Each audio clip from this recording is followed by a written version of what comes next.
Struggling to see results no matter how hard you train? What if I told you that working out too much might actually be destroying your gains, throwing your hormones out of whack, and draining your motivation? There's a fine line between dedication and destruction. And overtraining could be the silent killer of your gains, hormones, and motivation. You see, pushing your body to its limits is one thing, but pushing it past its breaking point, that's a recipe for disaster. We often associate progress with pushing harder, doing more, and never letting up. But what if I told you that sometimes less is more? Overtraining occurs when the body is subjected to excessive training stress without sufficient time to recover. This can manifest in a multitude of ways, from hitting a performance plateau to experiencing persistent fatigue, nagging injuries, and even mood swings. In this video, we're diving deep into the science of overtraining, exploring its insidious effects, and providing you with actionable strategies to stay ahead of the curve. So, what exactly is overtraining? Well, in the world of fitness science, it's referred to as overtraining syndrome or OTS. OTS isn't just about feeling a little sore after a tough workout. It's a state of chronic physiological and psychological stress that can wreak havoc on your body. Have you ever wondered if training harder could actually be the reason you're not progressing? Imagine trying to build a skyscraper. Without time for the construction crew to repair the damage each day, the building will never rise to its full potential. Your muscles are no different. They need repair time after heavy work to actually become bigger and stronger. Now, there's a difference between overreaching, which can be a planned part of a training program, and true overtraining. Overreaching is like pushing your limits for a short period, knowing you have a planned recovery phase coming up. It's like a micro cycle of intensified training. Think of it as a spring. Compress it too much, too often, and it loses its ability to bounce back. That's overtraining. Your nervous system, hormones, and even your immune system can take a major hit. Overtraining syndrome is often difficult to diagnose because it can manifest with a variety of non-specific symptoms. Some common signs and symptoms include prolonged fatigue, decreased performance, muscle soreness, loss of motivation, increased risk of injury, insomnia or restless sleep, mood swings like irritability, anxiety or even depression, loss of appetite, weight loss or gain, and an increased resting heart rate. Think of these signs as your body's check engine light. Ignoring them can lead to a total breakdown of your progress, both in muscle growth and overall health. Have you noticed any of these warning signs? And what might they be telling you about your training? Balance. Remember, pushing your limits is good, but exceeding them consistently without adequate recovery, that's when you cross the line into dangerous territory. What if the hardest part of building muscle isn't in the gym, but in what you do after you leave it? Your muscles grow during recovery, not during the workout. Without adequate rest, micro tears from resistance training accumulate, and instead of healing, your body remains in a state of constant breakdown. To truly grasp the dangers of overtraining, we need to understand the science behind muscle growth and recovery. It's not magic that happens in the gym. It's biology.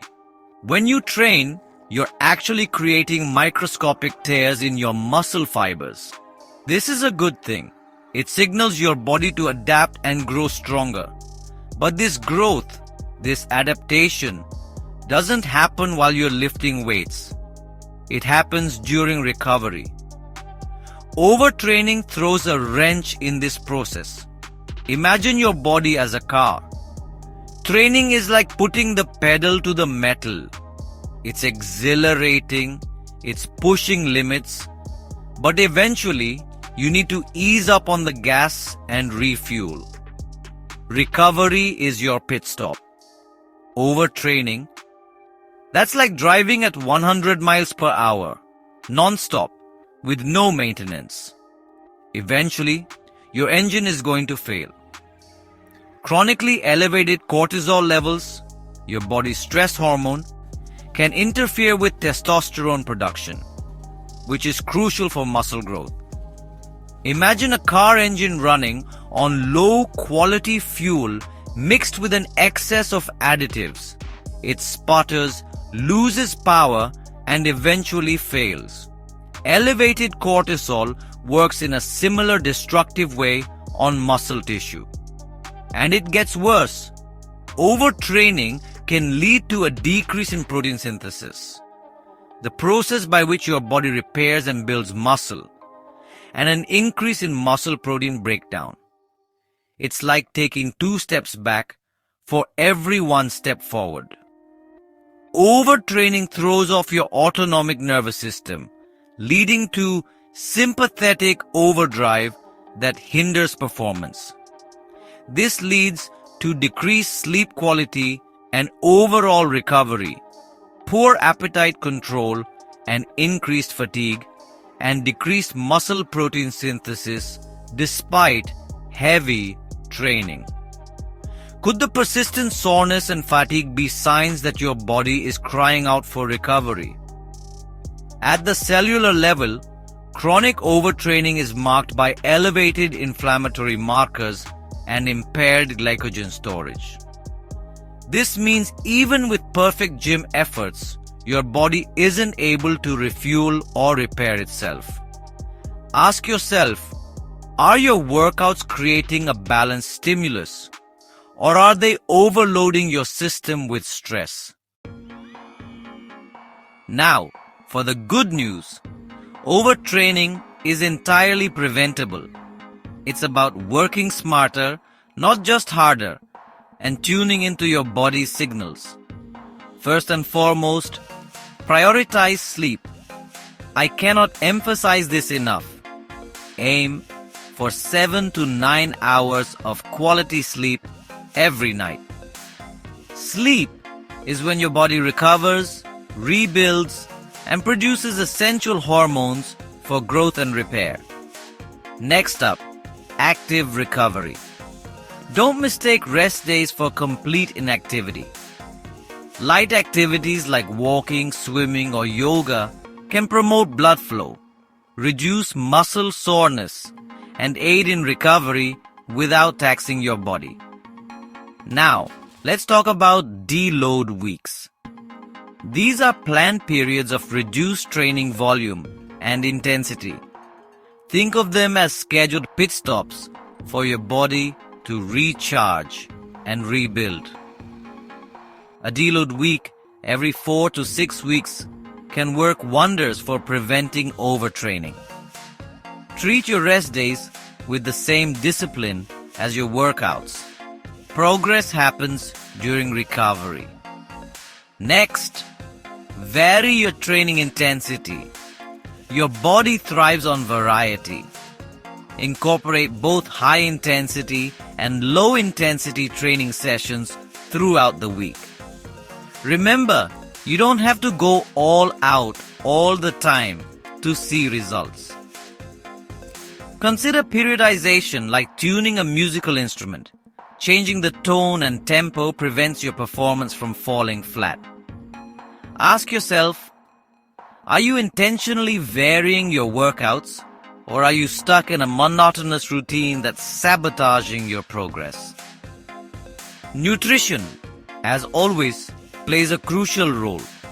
Fuel your body with a balanced diet rich in protein, carbohydrates, and healthy fats. Proper nutrition provides the building blocks for muscle repair and growth, supporting your recovery process. Lastly, pay attention to your body's signals. Track your resting heart rate and sleep quality. If you notice significant changes like consistently elevated heart rate or difficulty sleeping, it might be a sign to ease up on the training intensity. Now it's time to reveal the bonus tip. Physical recovery isn't the whole story. Your mind matters too. Are you nurturing your mind as much as your body, or is mental fatigue quietly undermining your gains? Imagine recovery as not just fixing a car's engine, but also ensuring the driver is rested and focused. Both are critical for peak performance. Incorporate stress reduction techniques like mindfulness, meditation, and deep breathing. Give yourself permission to rest mentally. Avoid overthinking your workouts. Trust the process.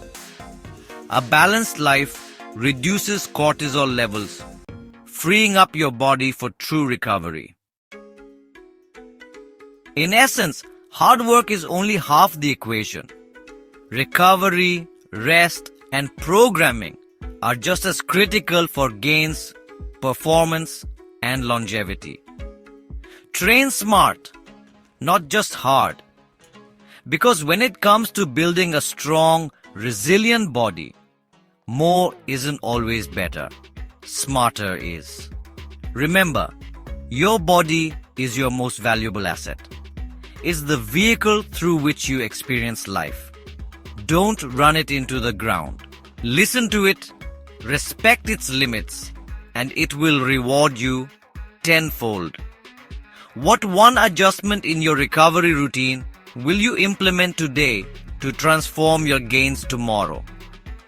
If this video helped you, please hit that like button, subscribe, and turn on notifications for more science-backed fitness insights. Share your recovery wins and questions in the comments below. Let's build smarter, stronger bodies together. Now go out there, train strategically, recover like a champion, and witness the incredible power of a balanced approach to fitness. See you next time. Keep watching MedGroww and take care of yourself.